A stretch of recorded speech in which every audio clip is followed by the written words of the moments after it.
What is up, my people? JaxB.TheRipper here. So we're here with another monthly favorites, and that's where I left off last time. The last video I did.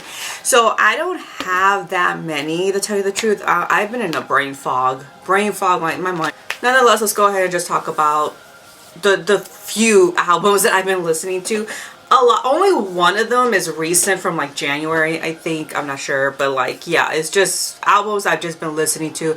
I've been meaning to go to, or artists, whatever. So I'm gonna start off with Catra. We got Beast Within, that came out in 2008, Out of the Ashes 2010, and Ever After, which is a single, in 2023. Her name is Catra, the singer.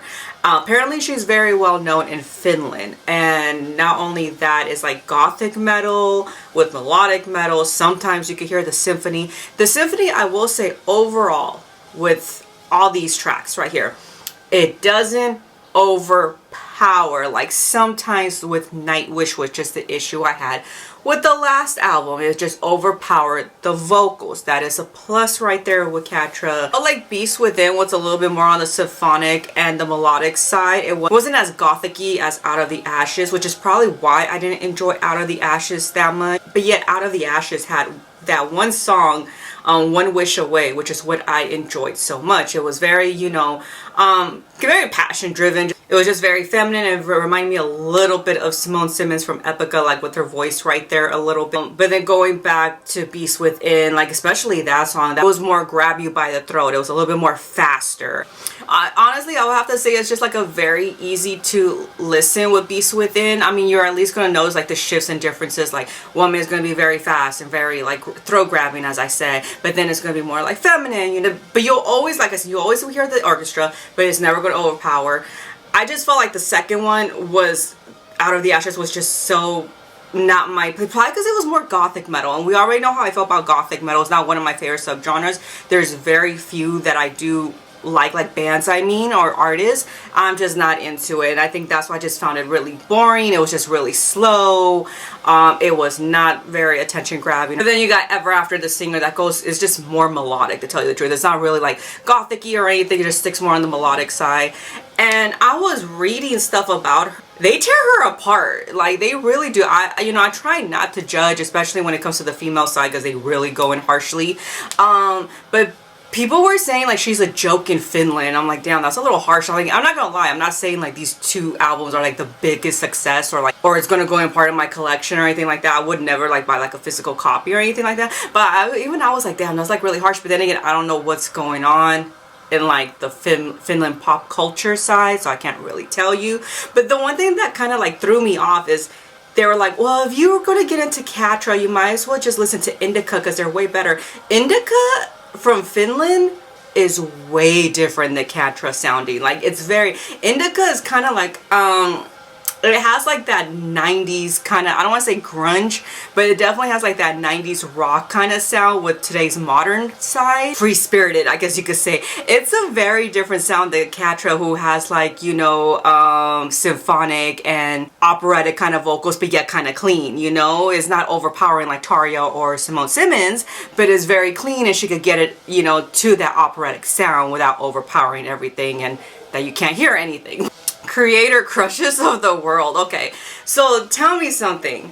The Creator and Arch Enemy just switched? Like, did they switch for a little bit? Because remember how I told you with Arch Enemy's last album, what was it, in 2024?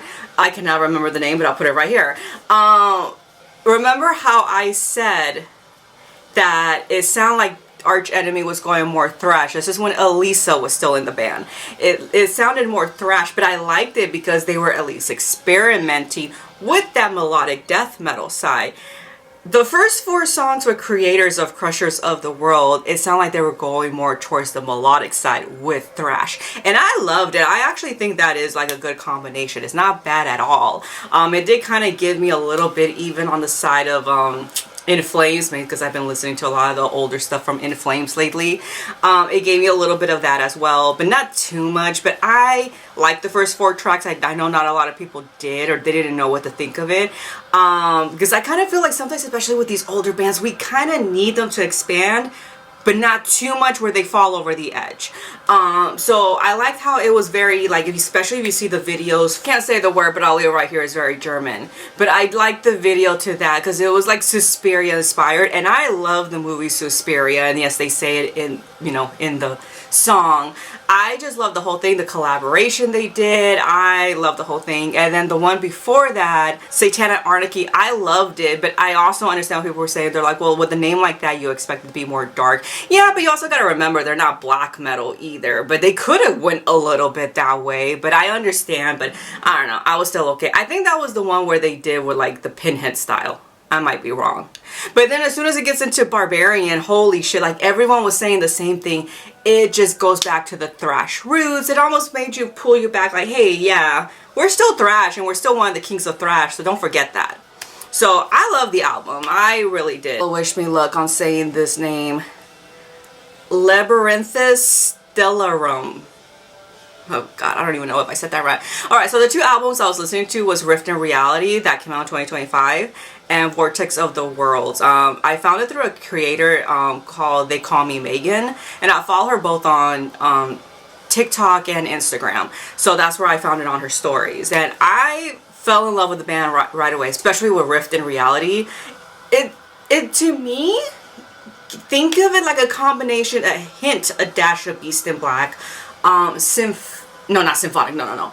Atmospheric black metal, and then we're gonna put in Star Trek, and then we're gonna add in a little bit of Hatsune Miku from Vocaloid. I think I just listen to too much music in general. A lot of you are not gonna know what a Vocaloid is. I'm like, I know a lot of you are not gonna know what I'm talking about. The guitars are very melodic and enticing. I enjoyed the whole thing. You really think you're going through a voyage with Rifts in Reality. They're very story-like. There's two different vocals because I believe there's two brothers that are in this band. By the way, they're from the Ukraine. I forgot to mention that.